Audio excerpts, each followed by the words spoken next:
be here. My heart is just exploding with joy to be here. I've been wanting to come for more than 2 decades, at least 25 years, because as you see in the story, when I learned about eco-villages, the first inspiration was Findhorn. And you've been such a beacon of light for me and for us.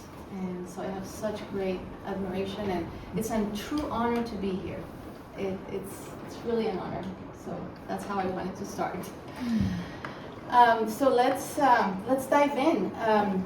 In this presentation, I'm going to give you an overview. I'm going to try to keep less than half hour, and then I'd love your questions. So Aldeafeliz is based in a town 2 hours away from Bogota, the capital city of Colombia, in a little town called San Francisco. Yeah, what was funny about that? San Francisco is where it all began. In America, of course. Yeah, and I travel a lot between the two San Franciscos, which is kind of funny. So we're between 25 and 30 members, if you count the partners of some of the members and some kids. We are, of course, part of GEN, part of CASA, and our purpose statement is co-creating a mode of life that is regenerative and inspiring. So here's my story. This is one origin story. We don't have just one, we have many. So this is how I'd like to share how it all started. So I was born in Colombia, and but I went to a French school, and it was very individualistic and competitive. And when I went to college, I started college in Colombia, again, very individualistic. I felt like a little person in a very big school, and I couldn't find my place. And fortunately, I had the opportunity to go to a U.S. school, an all women's school called Mount Holyoke. And it was quite a turning point in my life because I discovered community, the power of community. This was a very strong community of women and tightly knit. And one of the first things I did there was I went on a retreat with other women, and we sat in a circle. And that was just like, wow, I had this epiphany. I need more circles in my life like this. So I went to the retreat leader and I said, can we do this again? Can we do this every week? And we created a women's group called Circle of Stones, a spirituality group. And so that got me on a spiritual path, and a mentor came into my life. His name is Stephen Hall, and he told me about eco-villages. And oh, it's raining. And I said, oh, that sounds great. And so I looked up, and the closest eco-village was Sirius Community. And when I went there, I saw circles everywhere. And I thought, wow, I would love to live in a place like this. And I decided to do an independent study in college on eco-villages. This is where I found about Findhorn and about other eco-villages around the world. And then I did my thesis on it as well. But my thesis was actually, how do you apply eco-villages in an urban context? Because at the time I lived in Bogota, I lived in the city. So I wanted to know, how do these two come together? And so there were some urban eco-villages. LA has an urban eco-village, Los Angeles in the United States. And so I researched that, and interestingly, in that moment, my mother was in politics. She's still very interested in politics. And she was working with a very popular mayor. His name is Mocus, Antanas Mocus, if you've ever heard. He's a very interesting mayor with great ideas. He used to be the dean of a university, so he has a great mind. And so my mother worked with him, and she learned what I was writing about in my thesis, and she's like, oh, I'd like to implement this in the city. So she created a program called Eco Neighborhoods, and based on eco-villages, on the 4 dimensions. At the time it was 4, now it's 5.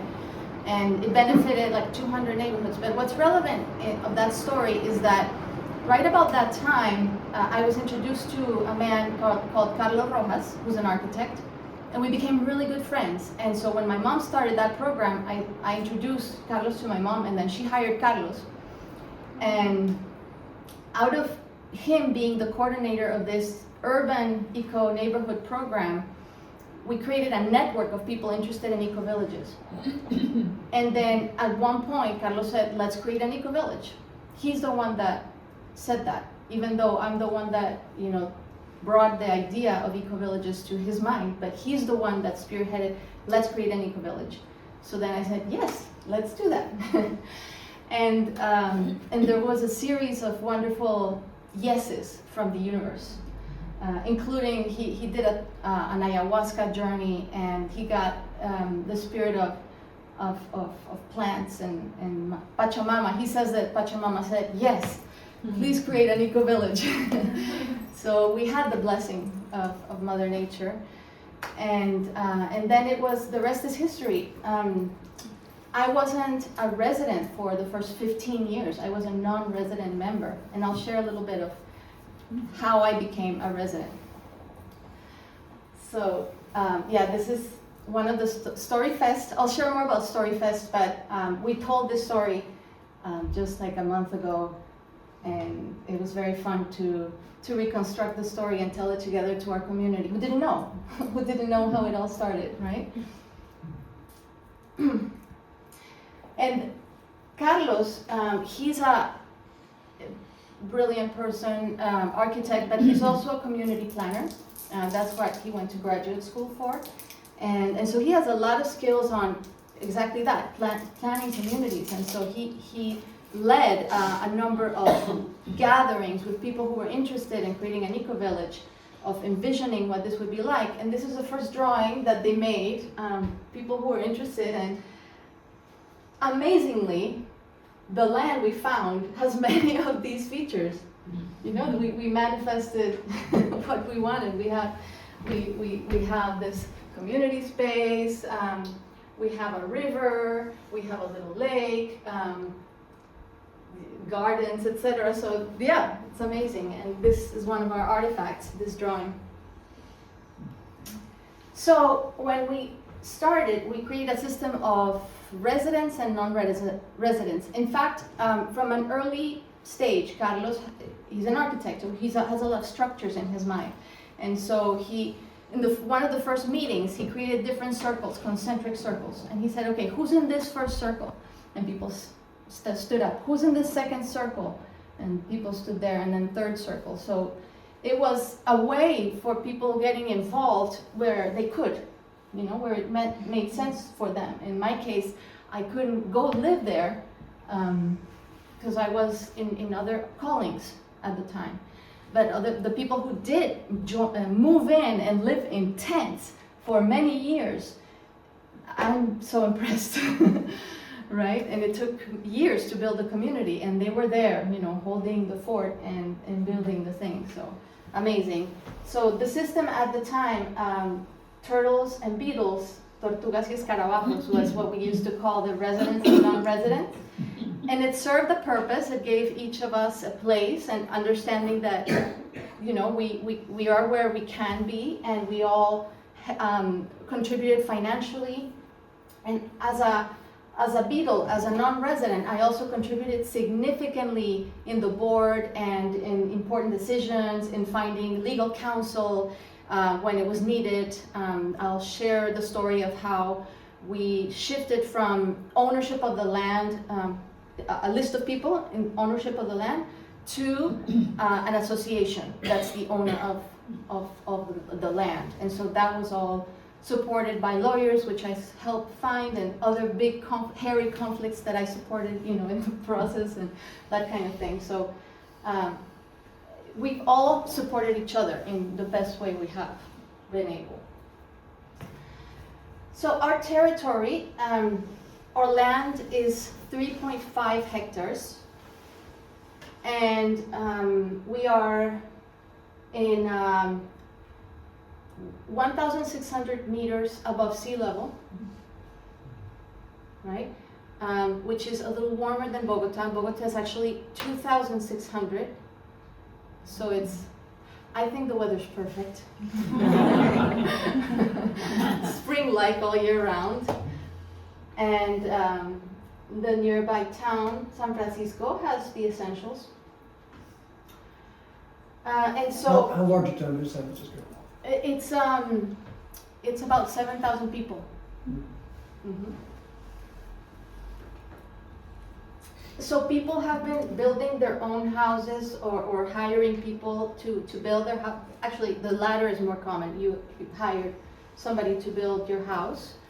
And then some common buildings, very few have been built collectively. Like this is the ceremonial space. It used to have thatched roof, but it was no longer sustainable because it was too humid and we had to replace it every so often. And it just came to a point where we need to have another roof. So she changed her haircut. And inside it's, we used to call it a certain name that is the indigenous name for the tribe based in that land, Los Muiscas, Cusmuy, but we changed the name to Casa Madre, meaning mother house, because we wanted to not be tied to specific way of doing things. And so we had some indigenous people say, you're not managing the house how it's supposed to be, and we didn't want those kinds of comments. So we wanted to be free from any kind of expectation of how we, and we've always been very diverse. And I'll share, if you like, more stories of how we've defended our diversity and our interest of accommodating all kinds of beliefs and all kinds of ways to connect to the divine. Like this one, it's just one of many, but very recently there was the chacana, a ritual for the chacana. I was telling you about this. I included this for you. Oh, thank you. So the chacana is the South Cross? Southern Cross. The Southern Cross, yeah, and it appears in May in Colombia, and we have the day of the chacana is May 3rd, and so there was a ritual for the chacana, and people got together, and people had a reflection on that, and that's just an example of some emergent quality in our spirituality. Somebody is interested in the chacana, so she invites us to explore the chacana, and we're like, great, this is great.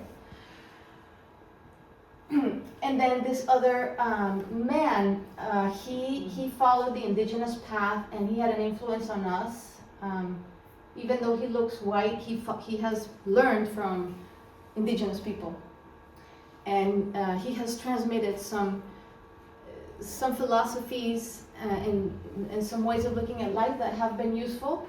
And so, for example, the spiral has been very useful. He explained that for the certain indigenous people, you need to, in the center of the spiral is the individual. Then it's the couple. Then it's the family. And then the community, and then the wider society, and then the planet. And believe it or not, that was very useful because there were moments where the community was too much collective, too much in the collective space. It's all about us, we, and we needed to go a little bit more into me and my family, my nuclear family. So navigating the two polarities has been important, and finding an equilibrium, so it's not too much the community or too much the individual, but the right, and we're getting there. We're getting there. What do you call the indigenous people? There's many tribes. There's like 100 tribes in Colombia, but the closest one, Los Muiscas, are the ones that settled in the area where That's Aldeafeliz their is. name. You don't call them Indians, do you? Indigenous, indigenous, right. This is our common area where we dine together, and this was there before we got there. We want to replace this. We want to make it better. We're finding out how to get the funding. We have dreams for the space, but it serves its purpose right now. There's a kitchen there, there's bathrooms. It serves also for workshops, for dances of universal peace, you name it. So it's where we gather mostly, as well as the Casa Madre, the mother house, which is more spiritual and and this is more practical. This is more like the day-to-day place where we gather. Here's a tour. So we're touring in Aldeafeliz. And some of the houses you'll see, many of them have the green roofs. Most of them have bamboo in their construction. There's in our community manual, it says that we can only have so many square meters per person. So houses are modest, the small, and it's good, yeah. And the prices can only go up so much. Like based on the square meter, your house can only be valuable this much, because we knew from the start that we couldn't allow speculation of prices in the community. Other houses. So at the start, when the non-residents wanted to build, they needed to build together. So this is actually 2 houses in one, and that's how we agreed that people who were non-residents, they would build together. Interestingly, that system of residents and non-residents is not there anymore. We just are all eco-villagers, that's it. Because many of us have moved to the eco-village, and because we just don't want that differentiation anymore. How long a walk is it between all the different houses? How far to walk between the different houses? Not far. So they're quite close. Yeah. I mean, from one place to the next, maybe 10 minutes max. These are refugios, like bungalows, and these were meant for guests. And some of them are still this one is for guests, but some of them, because we didn't have enough places for the adolescents who now want their own place. So then some of these are occupied by the adolescents in the community. But some of them are for guests, and we need a guest house too. We have a little school. It's called Uaquinza, and this is the main area where it's located. It's only 4 to 11 years old. I mean, for those ages of kids. After that, kids have to find solutions, and what the kids have done is either homeschooling, online schooling, or even now many of them are going to the local school. So that's an experiment. Let's see if it works or not.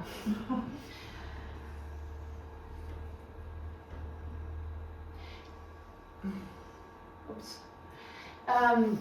We have coffee.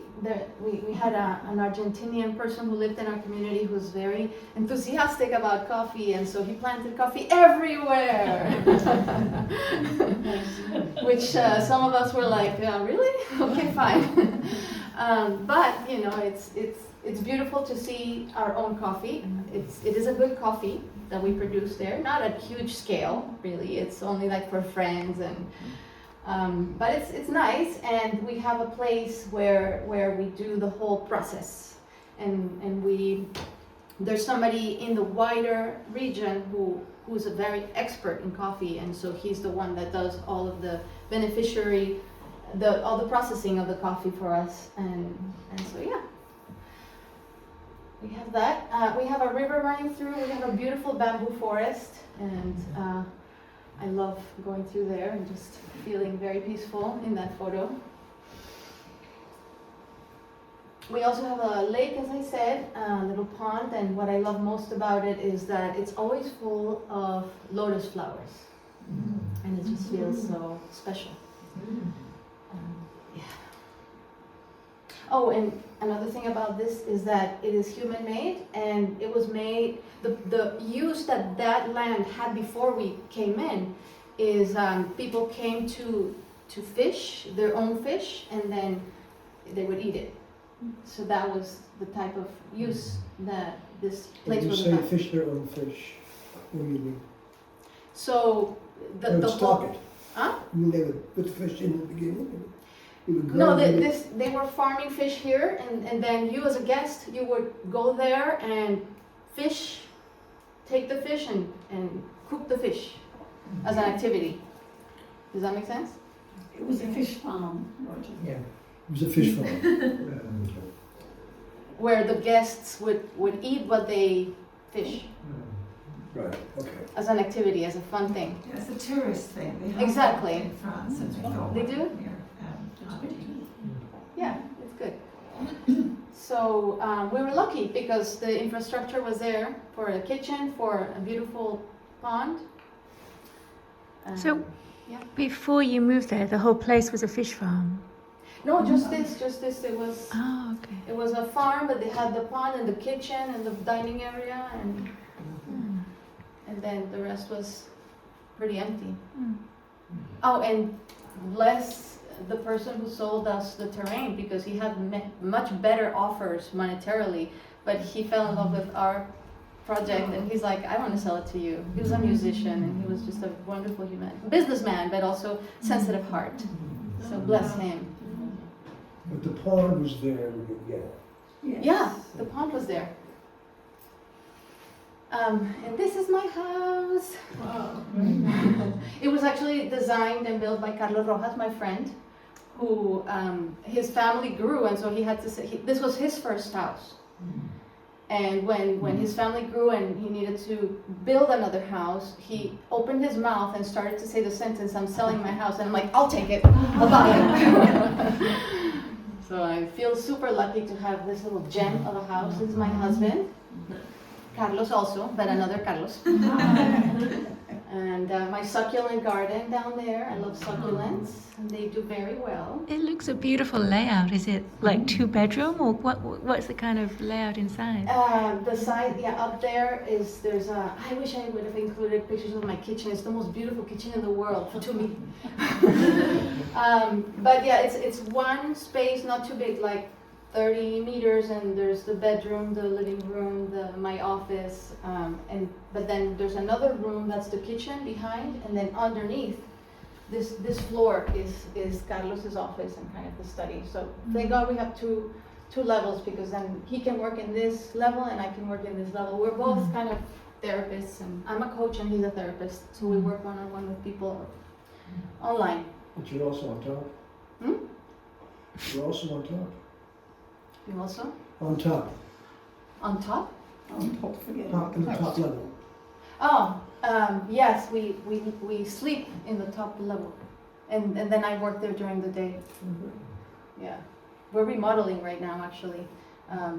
Part of this part needed some work, so Carlos is holding the fort in that. A little bit about me, in case you're a little curious who I am or you don't know me. So I'm a coach. I work with people in their purpose, in their leadership. I'm passionate about human development and transformation.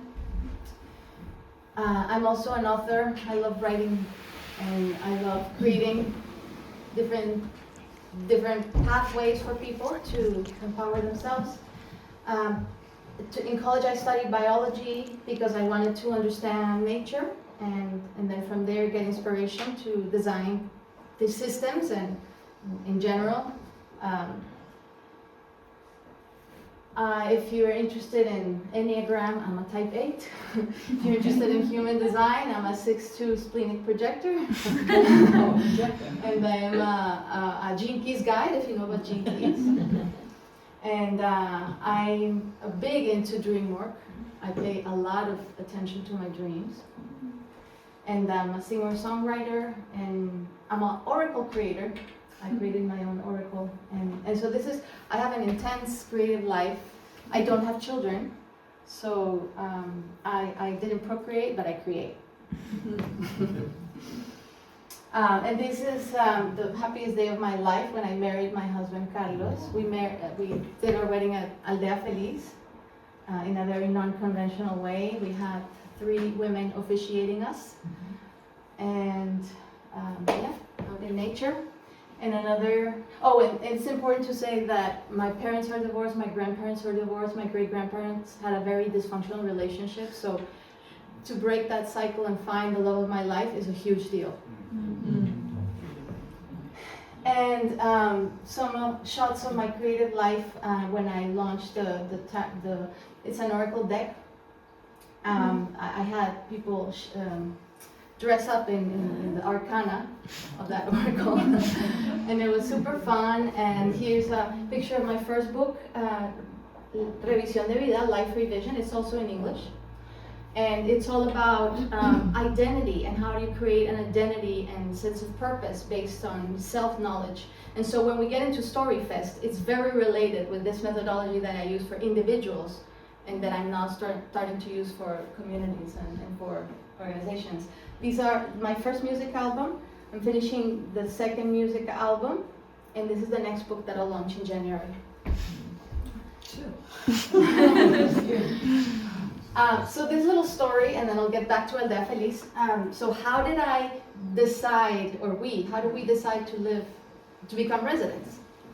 So I was happy in my life, urban life, very comfortable and whatnot, in a 250-meter house, comfortable life, remote work, everything made sense. Even though when we spoke, my husband and I, if this is how we want to live for the rest of our lives, we said maybe not, but we didn't know exactly what we wanted.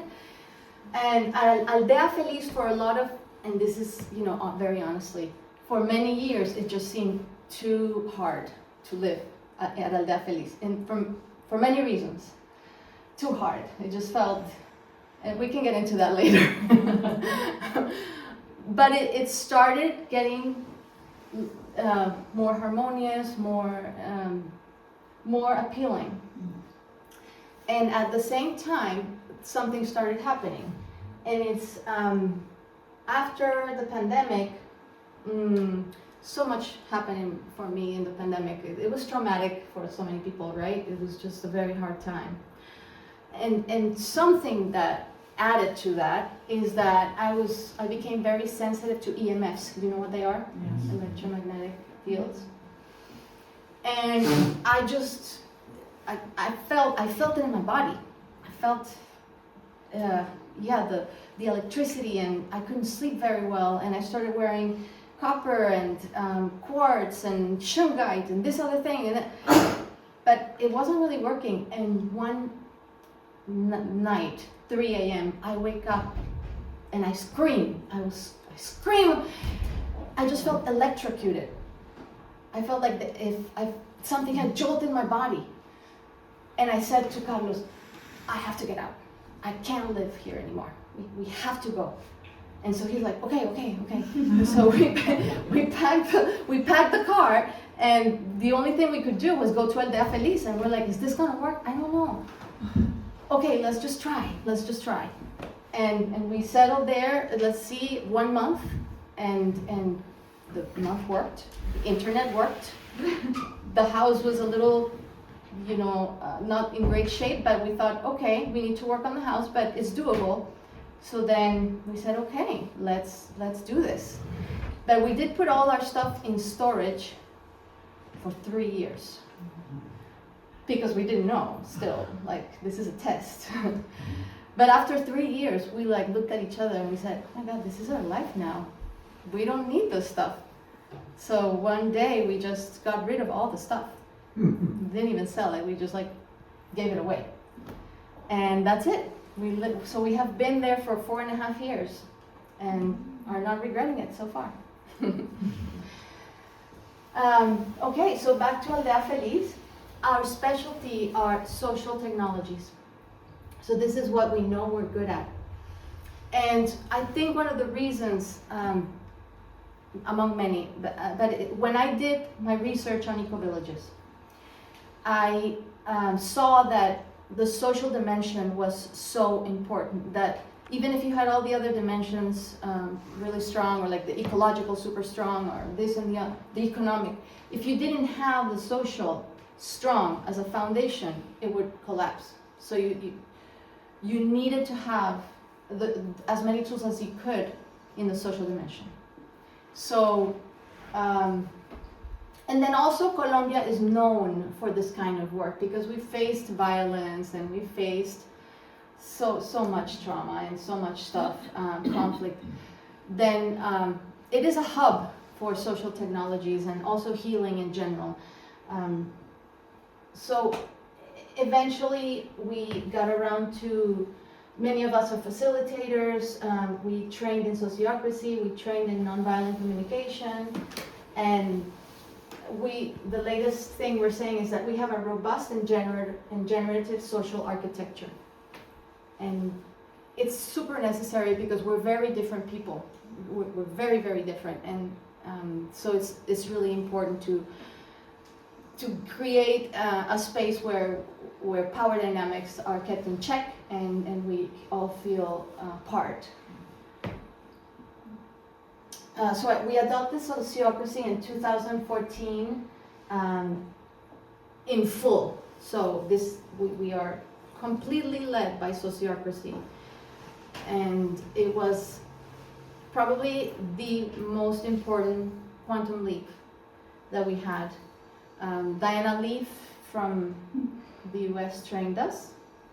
She came. Do you know her? Mm-hmm. Yeah. So she gave us a full workshop. It was like a 3-day workshop, and so we all got trained in that. And when she came and trained us, she said, "Oh, and it would also be good for you to learn nonviolent communication."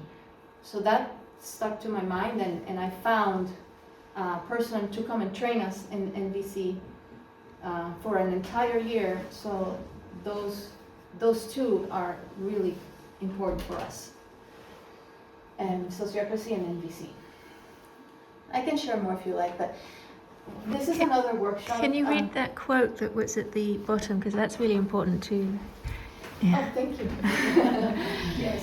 Sociocracy moved Aldeafeliz from green, feeling only culture to teal effective structures. Are you familiar with spiral dynamics? Mhm. Yes, Yeah, very. very great. So yeah, I think for me that's a moment where we shifted into another level, and we were able to embrace structure and embrace a healthy way to manage power, because that's very complex, right, in communities. This is another training, and I put this slide here. This is, I think, transition town training, because we're learning junkies, all of us. Every time we've had a challenge, we've managed to bring an expert that has helped us in something. So the list of things we've learned is pretty long. And this is a recent map that Juluka, maybe some of you know Juluka, that she's very involved in Gen. She put together this map, and this is sort of like how we are organized. The different cells, the different groups. So that sociocracy works with cells, and so that's loosely how we're structured. And we just have one organization, which makes things simple. We have one association. That's it.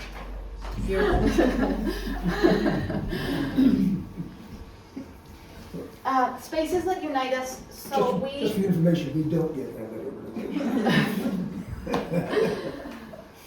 Yes, well, as my husband said when I sort of explained Findhorn, he's like, "Oh, that's another animal." Like, that's another animal.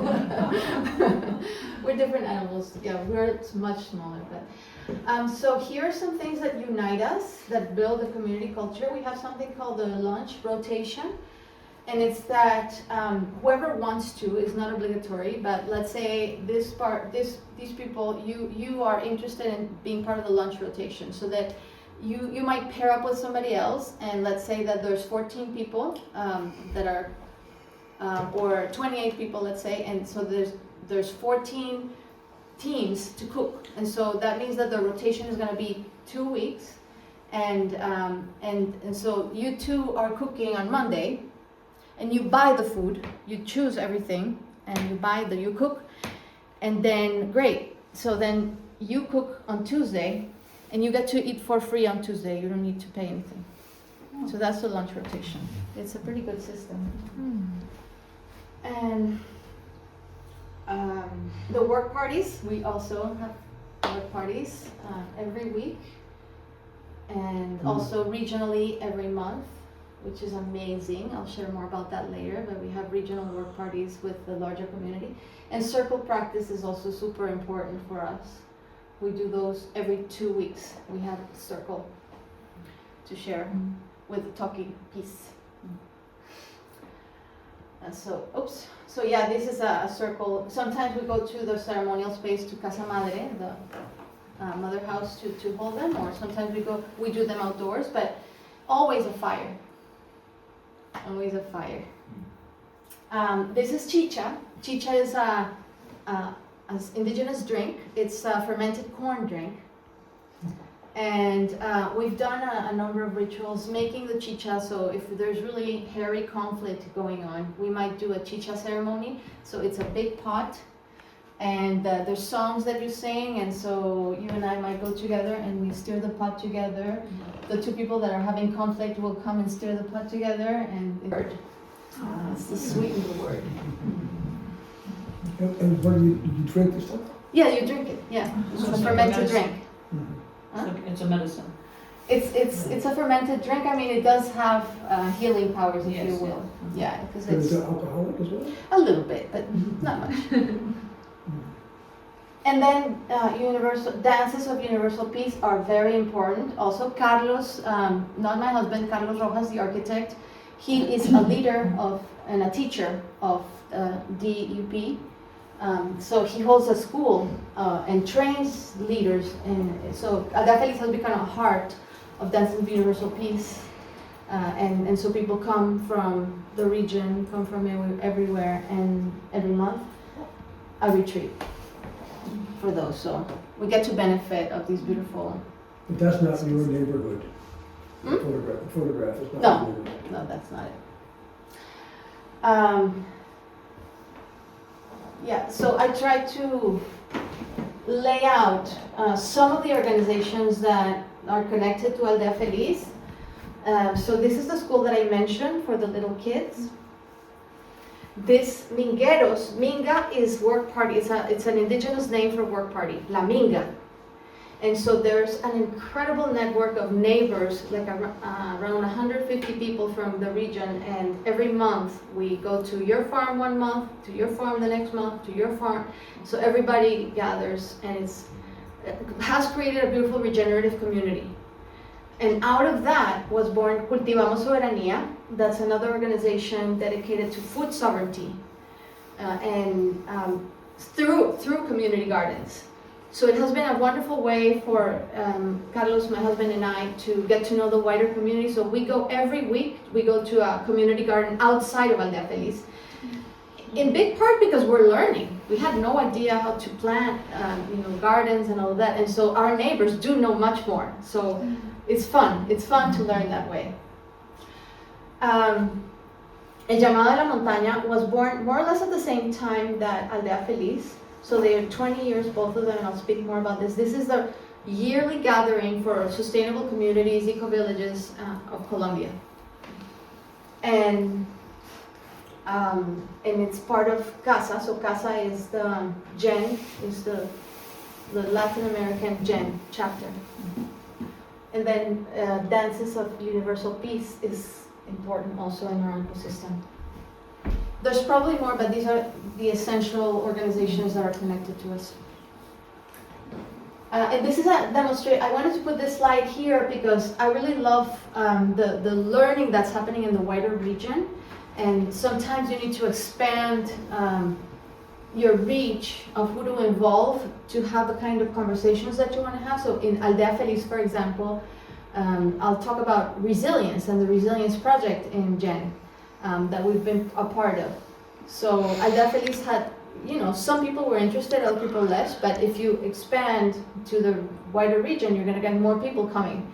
And so this is a demonstration. We did a resilience workshop, and we had a lot of people that showed up. We did World Cafe, we did different dynamics to bring and to learn. This is a picture of our community garden that I was telling you about, that I go every Thursday.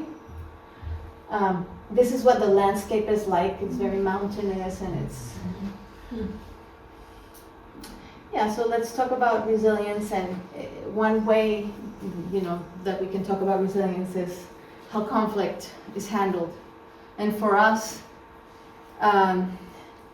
we've gone through so much conflict as a society that if we don't get good at it, it's like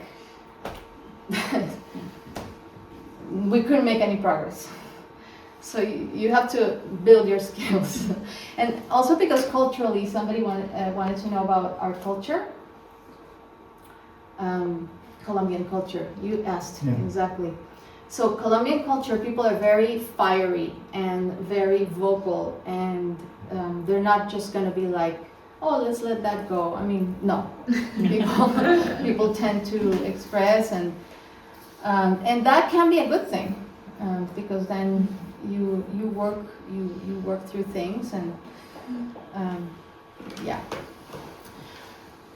So one thing, this is the angel of willingness that we pulled out for our week, for the experience week. But I put it there because, so we have our community manual, and inside the manual we have our conflict resolution protocol. And I think that's worth gold. Because from a very early moment in our history, we had this protocol, and everybody knows that it's our responsibility to solve conflict, right? If you and I have a conflict, it's my responsibility to resolve it. I can blame the moon, the sun, the whatever, but I need to go and solve it. So, and here's the protocol.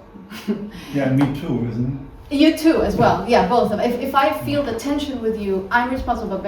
And you might not feel anything, but I need to address it, and we need to have the willingness.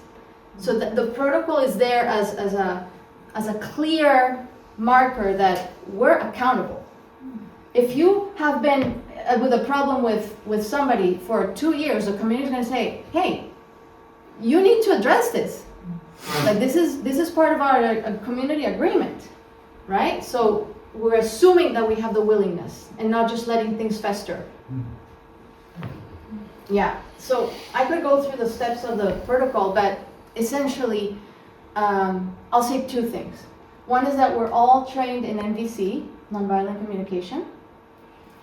And the other one is that mediation is there if we need it. And a lot of the time we do. Is that mediation within the community or from Within external? the community, yeah. Sometimes we've asked a partner of somebody from the community who's not exactly a member but is close to. But also if we wanted somebody outside the community, we'd be fine, right? But it's the principle that if you don't feel comfortable having a conversation one-on-one, you can bring a mediator. We've also held restorative circles, and we did bring someone from outside for that. Before you move on, Yeah. that bridge is a natural creation or a human creation? That is AI. I'm sorry, I'm an AI user. You created that bridge? AI. It's an amazing bridge. And the fire is a symbolic element in conflict. Many times somebody might say to you, like, let's take this to the fire. If things are a little bit rough between two people, we might say that. Let's take this to the fire and have a conversation.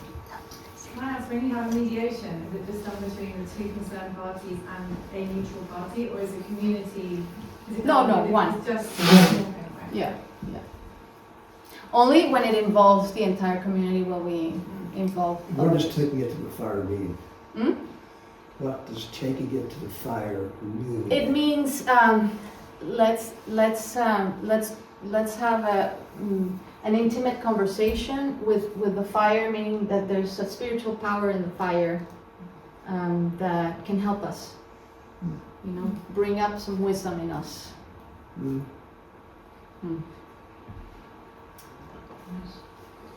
I love this picture because this is what we turned 18 2 years ago, and when I turned 18, my mother did a cake in the shape of the ID that you're given in Colombia at 18. La cédula is the ID. You get that when you're 18, when an adult. So when Aldeafeliz was turned 18, I'm like, I need to do a cake in the shape of this ID. So we're like adults now. So I had this. Some of the members of the community are super talented, and they helped me. They indulged my desire, and they created the cake. And then also something I did it that day, because at 18 you usually graduate from high school, right? And you get a diploma.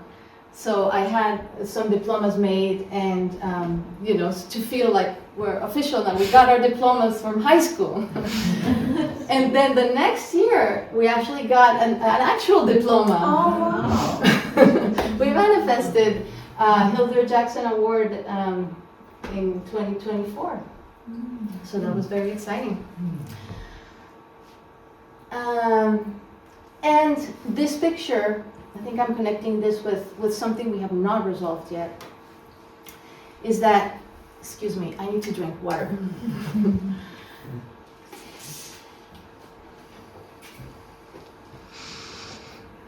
So as much tools we have for resolving conflict, we haven't resolved this one. So there came a point where lawyers told us that we needed to put the land in the hands of an association to mitigate risks. So everybody said yes, everybody except two people, somebody and his sister. This somebody already had issues with the community, and his sister never appeared ever. She just gave money at the beginning and she never came. And when they said no, we're like, uh-oh, this is a problem. And so him and his sister were the only ones that did not become members of the association. And so that created a parting of ways, which has been very complicated for us because we're landowners, both the association and them. This is we're celebrating that we notarized the new title. So this challenging relationship is still there, is still an issue. We're actually in the middle of a legal process. We are considering suing them because we've tried everything. We've tried everything, and this is where we're at right now, which is not very romantic to say. But that's reality, and that's life. And then we have other tensions. For example, the tension between doing what you like to do versus doing what's needed in the community. You know, we're still navigating it. This is just one example of the kinds of tensions that we still have. But I do think that we've evolved into trusting that everybody's doing what they can, what they're good at, what they want to do generally and genuinely. And we also hire work.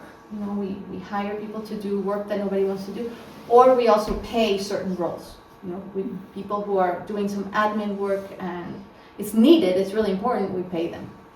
What were the issues involved with transferring the land to the association?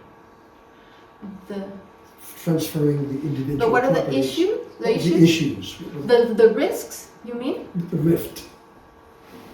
Okay, the risks of not doing that is that if for example, one of the members does a business that or a project and somehow the bank is going to take your assets, you know, because you went bankrupt or something. So then the bank would take assets, and that would mean they would take Aldeafeliz or something, right? Do you know what I mean? Mm-hmm. Too exposed. Surety. Yes. So that kind of risk. So putting it in the association meant that the banks couldn't do that? Right. They couldn't deprive you of your property, at least. Is that what you mean? Yeah, because it's not your property anymore. Okay. So I'm not an owner of that property. I have what we have these contracts called contrato de comodato. It's a legal figure where I have rights to my house, but I'm not an owner of my house. Does it make sense? So who owns the land then? The association, mostly. The land is owned by the association, 90% or 95%, and then the two individuals that I named. I like that. The two individuals that you name. That we have a conflict with. Oh, I see. Because they didn't donate the land. They didn't donate the land to the association. And how's the association governed? How? Yeah. Through sociocracy. We Ah, have okay. cells and we have like all kinds of Okay. structures to govern. So can I just ask, is there a specific piece of land that's theirs? Mm. No, not now, no, but with the lawsuit, we might get to that. Okay. Because, and that's a good question, our land has no boundaries, and that's sort of what, we pride ourselves for that. Yeah. We don't have any assigned boundary. This is my land, this is your land. No, none of that. We just sort of like, okay, this is my house, makes sense to sort of have a little bit here, and that's it. But we don't have that. But we might need to subdivide, at least for them. That's going to be very boundaries. painful. It's painful. It's really So painful. people own a percentage of the whole. No, but just subdivide their part, not the whole thing. Yeah. Just give them this little piece, and let's. Well, that's a great follow-up story. That's a Sure. really interesting story. What did you So say? people, like a business, people own percentages of the whole. Is that right? So that No, mine- no. And so It's when, not a business. when you initially bought the land, so who owned it when everyone? It was a collective deed, so many names are the owners of the whole thing. And so that money presumably was just an investment into the land that you now live on, but you no longer have property rights over. Is that how you see it? Right. Exactly. And what happens That was a when you big shift, right? A big Yeah, donation, yeah. a leap of faith. Because also presumably more people will come to the community and live on that land that you could say hadn't put any money towards that and just live on the land. And a part No, of they the- when they come in, they need to pay an equivalent money that before we used to call that like the land fee, Mm. but now it's just the donation fee Okay. that is symbolic of like I'm having access to this land. It's not just you come in and that's it. No, you come in, you pay a fee, and then you buy your house or build your house. The so rights they- to the house. The rights to the house. Okay, and so then they pick a plot or pick a space. presumably. Right now, we don't really have much space left, Yeah. so we only open doors when somebody leaves Okay. and takes up a house that is already built. So the two people that didn't agree with the association, what did they want instead?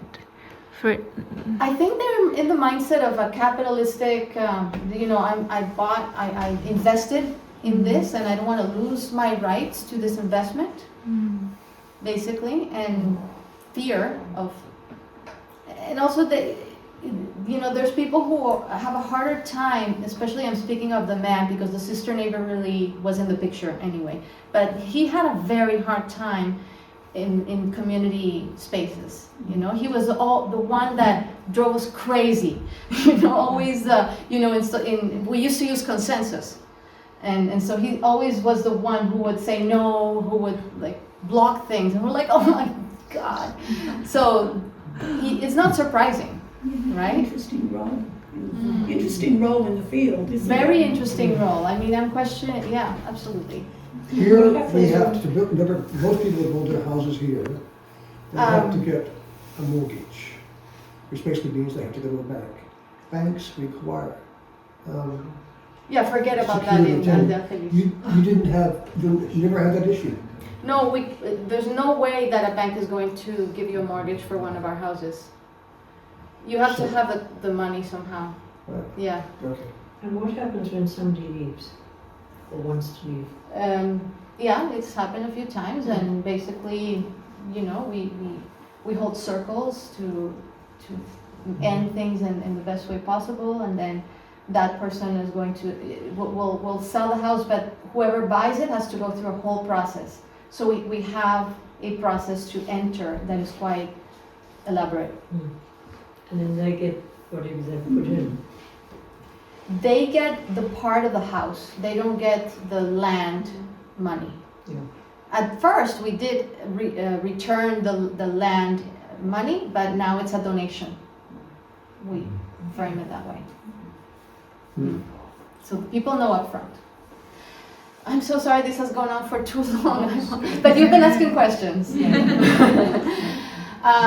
So this is the last part, maybe like second to last, and I'll go quickly through this. So stories really matter, as you know, because they shape our identities, how we narrate ourselves. It informs how we see ourselves and what's important. And so this is an artifact of the community. It's our time spiral.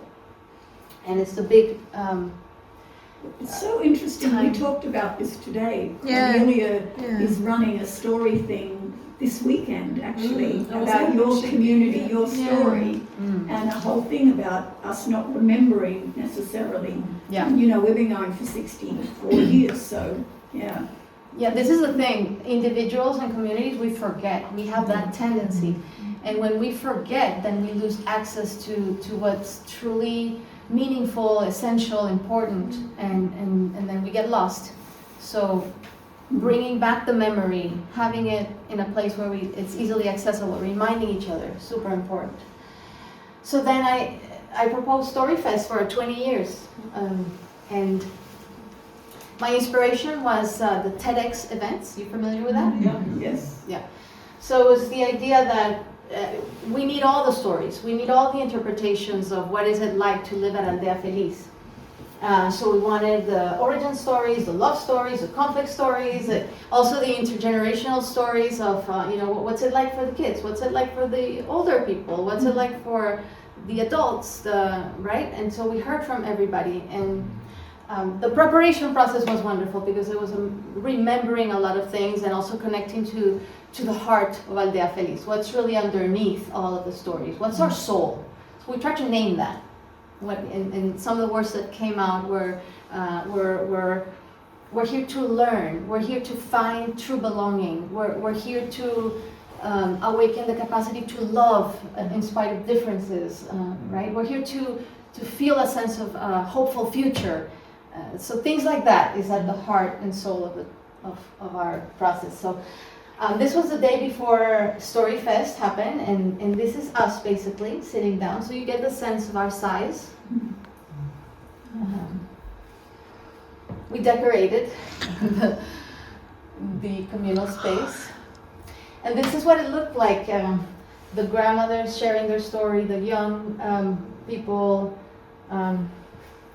such great stories. Like this guy used to be a priest, and then he fell in love with a woman, and he was a revolutionary priest, following liberation theology and these movements that some of the Catholic branch had for a better society. But then we also heard from a person who's a member of Aldeafeliz who used to be a guerrilla member of the insurgent guerrilla.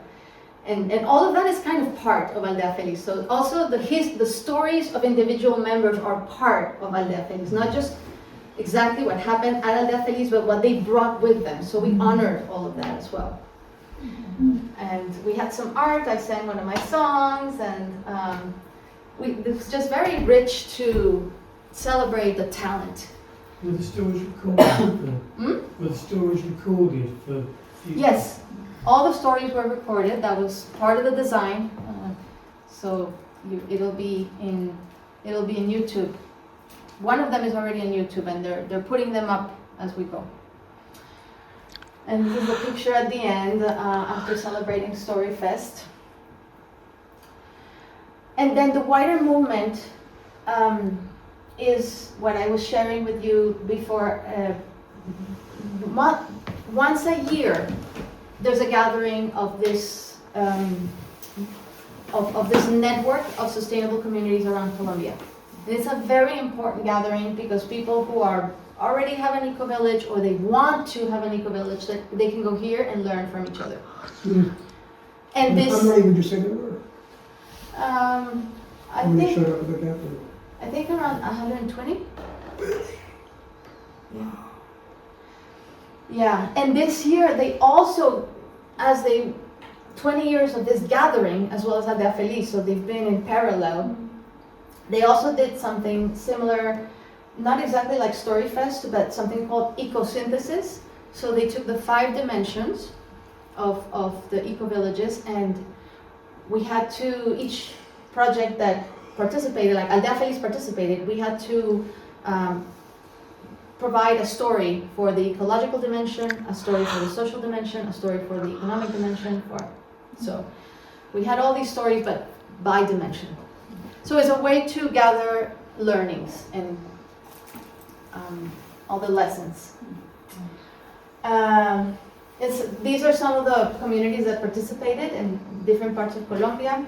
So it's really these that participated, 18, and it was a big knowledge management exercise of gathering the knowledge, gathering the learning in these 5 dimensions.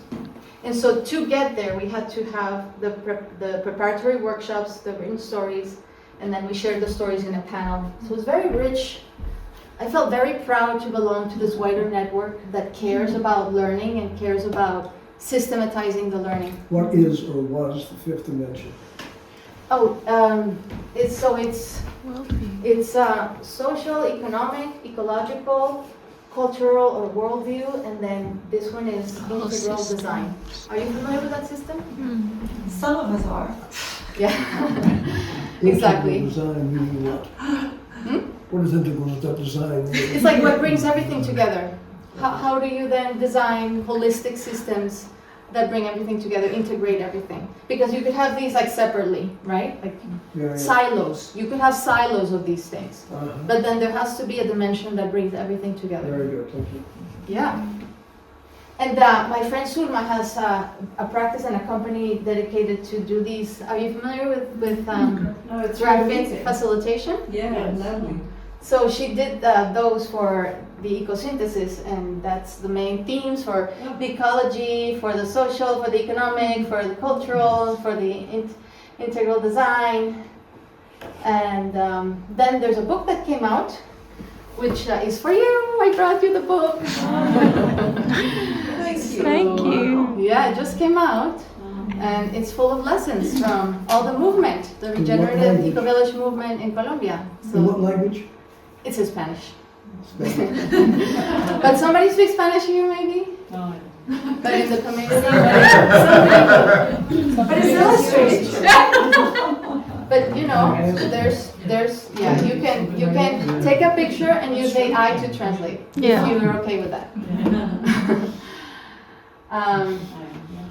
And so I'll leave you with these questions that we're still exploring, among many others. But how do we support the generational transition to really empower the youth to get involved and to feel part of this movement? How do we solve our conflict with the co-owner? As I shared, like that's really top of mind right now. How do we mobilize resources to fund our inspiration center, which is our community center? We would love to build like a really beautiful inspiration center that students can come and learn and spend time. And how do we ignite more of our potential for the benefit of the whole?